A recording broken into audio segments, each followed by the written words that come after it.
My name is Dr. Elisa Ross, and I'm the Interim Dean of University College and Student Success at Southern University and A&M College. Today, I'm going to talk about imposter syndrome and confidence. As a new teacher, you may have asked yourself, am I cut out for this? Or, everyone else seems to know what they're doing. What am I doing wrong? Or, oh my goodness, I am afraid of making mistakes in front of my students, parents, colleagues, or administrators. What do I do to show everyone that this is where I belong? May I share a bit of information with you? Please note, you are not failing. You're just new. Once again, you are not failing. You're just new. New to the profession, new to your district, even new to your students. I will share with you resources and strategies that you can use to help you as you embrace imposter syndrome as a new teacher. Have you ever stood in front of your class and thought, they're going to figure out, I don't know what I'm doing? If so, the first thing I would encourage you to do is to name the feeling. Is it self-doubt? Is it comparison? Is it fear of being exposed? Once you've named the feeling, the next step is to normalize it. Guess what? Most effective teachers felt this way at the beginning of their career. So you are not alone. Next, you may be asking yourself, what does imposter syndrome looks like for new teachers? The research indicates 4 common signs. Number 1, over-planning every lesson out of fear. Number 2, comparing yourself to veteran teachers. Number 3, taking student behavior personally. And number 4, believing your mistakes equals failure. So let's examine those 4 common signs. Over-planning every lesson out of fear. I would encourage you to begin thinking of ways to maybe incorporate student choice and how your students can complete various assignments instead of over-planning. Also, you may want to consider incorporating checking for understanding segments throughout your lessons. This would give your students an opportunity to demonstrate their learning. They could also review and assess each other as a way for checking for understanding. This will help you to minimize the over-planning and instead make sure that your structure of the lesson is relevant and practical, and most importantly, student-centered. Number 2, comparing yourself to veteran teachers.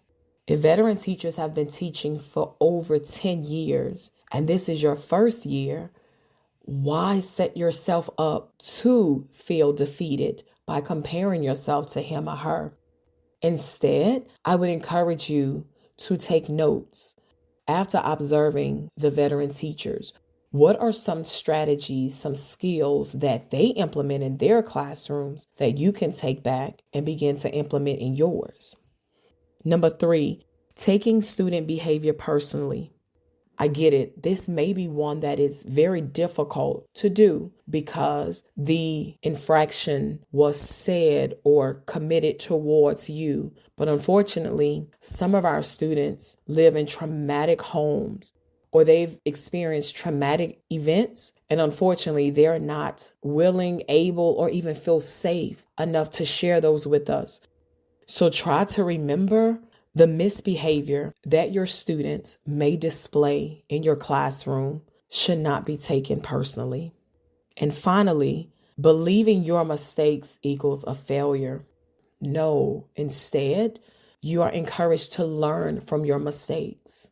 Once you have recognized the error in your ways, what could you do to, 1, not repeat it again, but most importantly, what did you learn from that mistake? Because that's what's going to help you to develop your skill set. I want to encourage you to think of these words. Confidence doesn't come before experience. Instead, it comes from experience. And I'll say it again. Confidence doesn't come before experience. Instead, it comes from experience. You may be asking yourself, why are new teachers especially vulnerable to imposter syndrome? Well, the research indicates the following. Number one, teaching is highly visible work. There's a possibility that you may have had at least one classroom observation during this academic year. So when you were observed, your students were observed, your teaching definitely was observed, and even your classroom setup was observed, right? So what you do in your classroom, it's highly visible work. Number two, there's little room for training wheels. We don't get many months to prepare for student teaching or residency before we are assigned our own classroom. Number three, there are high expectations and limited feedback. K-12 teachers have specific standards that they are required to cover each academic year. Individuals teaching in higher education have specific student learning objectives they must cover every semester. So there are high expectations and limited feedback. The K-12 teachers are probably hoping someone would give them feedback on their weekly lesson plans. Sometimes you may get it, other times you may not. The higher education faculty may want feedback on their course syllabi. Sometimes they get it, most times they don't. And lastly, social media highlights perfect classrooms. Have you ever found yourself scrolling through various social media platforms and you see the classrooms where the students are highly engaged, they're participating, they're attentive, they're alert, and you're like, oh my goodness, my students are doing the complete opposite. Well, guess what? The system expects mastery before growth. The teacher who you see on social media was once a first-year teacher just like you. And he or she had moments of learning, moments of mistakes, but they capitalized on those. And they did not allow those mistakes to define who they are as a teacher. So, how do we reframe the narrative? Some of these strategies I would like to suggest to you are as follows. Number one, powerful mindset shifts. How about changing new does not equal not capable? Unfortunately, some new teachers may believe because I'm a new teacher, I'm not capable of being effective. Well, starting today, change your mindset. Just because you are new, you can still be capable of making a difference in the lives of your students. Number two, veteran teachers aren't better, they're farther along. Let me repeat that.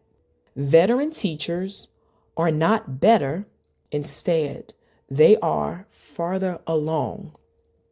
And the third mindset, every mistake is data, not a diagnosis. Every mistake is data, not a diagnosis.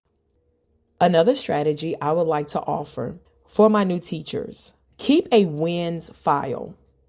Wins file, yes, those small victories that you will receive daily, weekly, or maybe even monthly.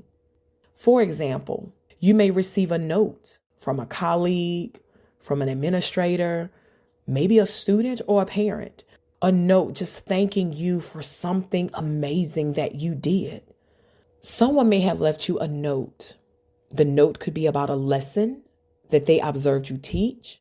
The note could be from a parent, a student, a fellow colleague, or maybe even administrator. Or you could have received an email highlighting something amazing that you did in your classroom. So I encourage you to keep a wins file. Save all of those because eventually when you stop and read them, it's going to remind you of how amazing you are as a teacher. Next, I encourage you to reflect daily. Not on what went wrong, but instead, what did I learn? If it's no more than taking 20 to 30 minutes before you leave your classroom at the end of each day, reflect on what did I learn today? What did I learn about my students? What did I learn about myself as a teacher?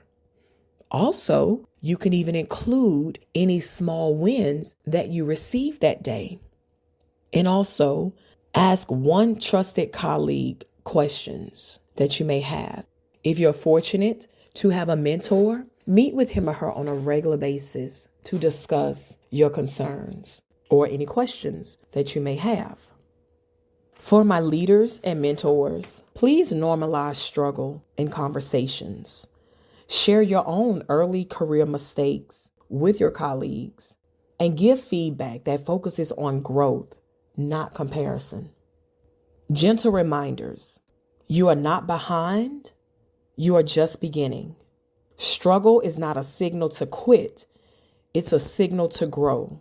And you don't need to look confident to become confident.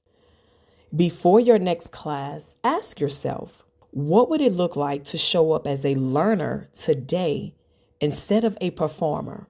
I'll ask you that again. What would it look like to show up as a learner today instead of a performer? There are a few books that you may want to check out to help you in this area. The First Days of School by Harry and Rosemary Wong, Teach Like a Champion by Doug Lemon, and Mindset by Carol Dweck. Thank you, and I wish you the best.